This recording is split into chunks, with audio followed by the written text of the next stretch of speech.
మొత్తం వచ్చిన తర్వాత మొట్టమొదటి సంతకం పెట్టడం, ఆ తర్వాత సంవత్సరం కాలం పాటు దాన్ని కాలయాపన చేసిన తర్వాత సుమారుగా 3,50,000 మంది అప్లై చేసినటువంటి ఈ డిఎస్సిలో 16,000 పోస్టుల కోసం ఇంతమంది అప్లై చేస్తే ఎక్కడ కూడా ట్రాన్స్పరెన్సీ లేకుండా గతంలో జరిగిన వాటికి భిన్నంగా అంతా కూడా ఒక కుట్రతో జరిగినటువంటి ఈ డిఎస్సి నియామక ప్రక్రియ మీద సిబిఐ విచారణ చేయాలా అని వైఎస్ఆర్సీపీ మొదటి నుంచి కూడా డిమాండ్ చేస్తా ఉంది. అన్ని కూడా ప్రూఫ్లతో సహా వాటన్నిటిని కూడా ఎత్తి చూపడం జరిగింది. ప్రధానంగా ఈ డిఎస్సి పరీక్షా పేపర్ల టైపింగ్ గాని ఈ నిర్వహణ గాని మొత్తం కూడా ఎస్సీఆర్టీ అనేది చూస్తుంది. ఈ ఎస్సీఆర్టీ డైరెక్టరే డిఎస్సికి కన్వీనర్, టెట్ కి కన్వీనర్. మరి ఇట్లాంటి ఎస్సీఆర్టీ ప్రధానమైనటువంటి ఎస్సీఆర్టీలో టైపింగ్ విభాగంలో కంప్యూటర్ ఆపరేటర్ గా పనిచేస్తున్నటువంటి నవీన్, అంటే ఈ క్వశ్చన్ పేపర్ ఇన్ఫర్మేషన్ అంతా కూడా ఎస్సీఆర్టీలో జరుగుతుంది. అక్కడ ఉన్నటువంటి నవీన్ కి 2 సబ్జెక్ట్స్ లో అంటే సోషల్ స్టడీస్ గానీ తెలుగు గానీ రెండింటిలో కూడా టాపర్. ఒక దాంట్లో ఫస్ట్ ర్యాంక్, ఇంకో దాంట్లో 6th ర్యాంక్. ఈ విధంగా వచ్చేటప్పటికి ఇతని ద్వారా ఎంతమందికి ఈ పేపర్ వెళ్ళింది అన్నది ఈ రోజు నిరుద్యోగుల్లో చాలా మందిలో ఉన్నటువంటి బాధ. అతని ద్వారా అనేక కోచింగ్ సెంటర్లకు కూడా ఈ పేపర్ వెళ్ళింది అన్నది వారందరిలో ఉన్నటువంటి ఆవేదన.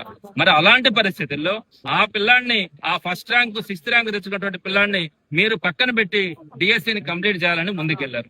అయితే మేము అడుగుతున్నది ఒకటే, మీరు ఆ పిల్లోడు చెయ్యింది తప్పు, ఆ పిల్లోడు తప్పు చేయలేదని మీకు అనిపిస్తే ఆ పిల్లోడిని పక్కన పెట్టి ఆ పిల్లోడికి ఉద్యోగం ఇవ్వకుండా ఉండడం అనేది మీరు చేసిన తప్పు అవుతుంది.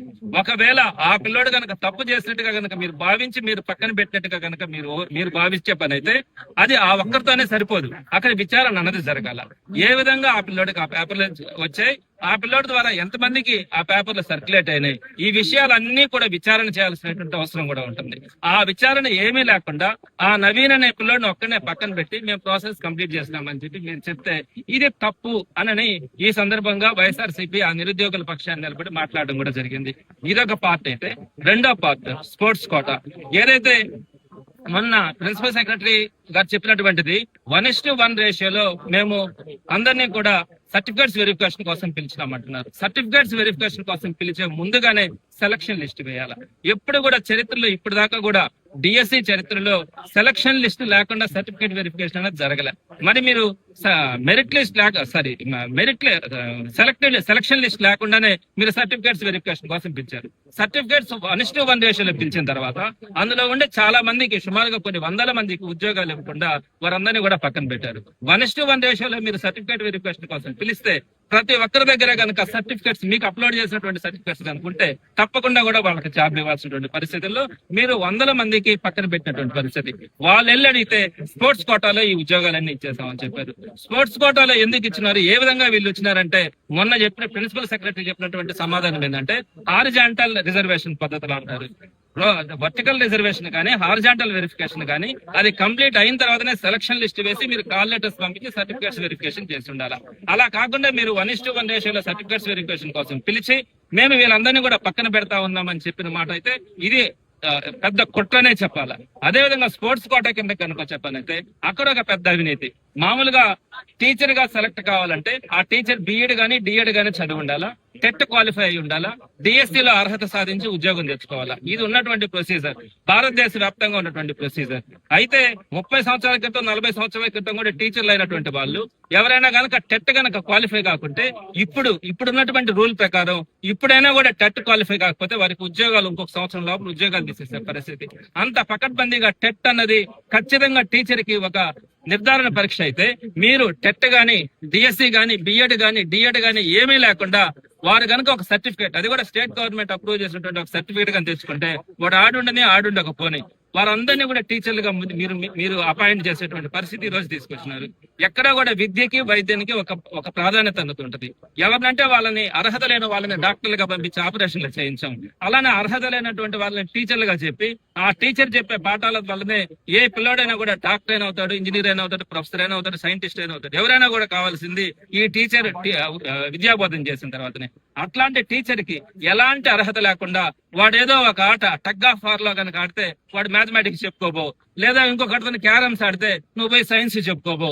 ఈ పద్ధతి భారతదేశంలో ఎక్కడా ఉండదు.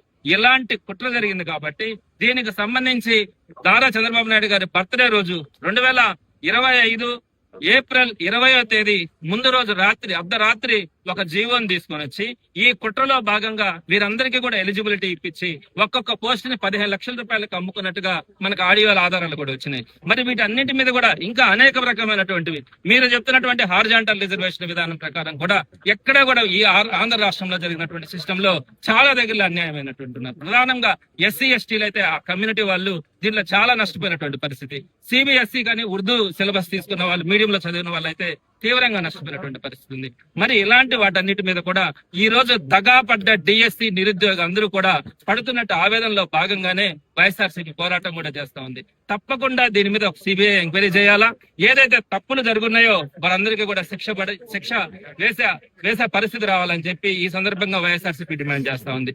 ఆ తర్వాత కూడా రేపొద్దున వైఎస్ఆర్సీపీ వచ్చిన తర్వాత తప్పకుండా కూడా ఇక్కడ ఎవరైతే కుట్రలో భాగస్వామ్యమైనారో ఆ అధికారులు మాత్రం ఎటువంటి పరిస్థితులు ఉపేక్షించేది ఉండదని కూడా తెలియజేస్తా ఉన్నాం. అలానే 98 డిఎస్సిలో 26 సంవత్సరాల క్రితం మీరు చంద్రబాబు నాయుడు చేసినటువంటి పాపాల కారణంగా ఆ రోజు అర్హత కలిగినటువంటి వాళ్ళందరికీ కూడా 2023లో 25 సంవత్సరాల తర్వాత జగన్మోహన్ రెడ్డి గారు ఉద్యోగాలు ఇచ్చినటువంటి పరిస్థితి చూస్తున్నాం. ఈ రోజు కూడా ఎవరైతే దగాపడి నష్టపోయి ఉంటారో డిఎస్సిలో వారందరికీ కూడా జగన్మోహన్ రెడ్డి గారు వచ్చిన తర్వాత న్యాయం చేయడానికి కూడా ప్రయత్నం చేయడం కూడా జరుగుతుంది. కాబట్టి ఈ సందర్భంగా ఇప్పటికైనా కూడా సిబిఐ దర్యాప్తు చేయాలా, ఆ నిరుద్యోగుల పక్షాన నిలబడాలా అని చెప్పి ప్రభుత్వాన్ని డిమాండ్ చేస్తాం.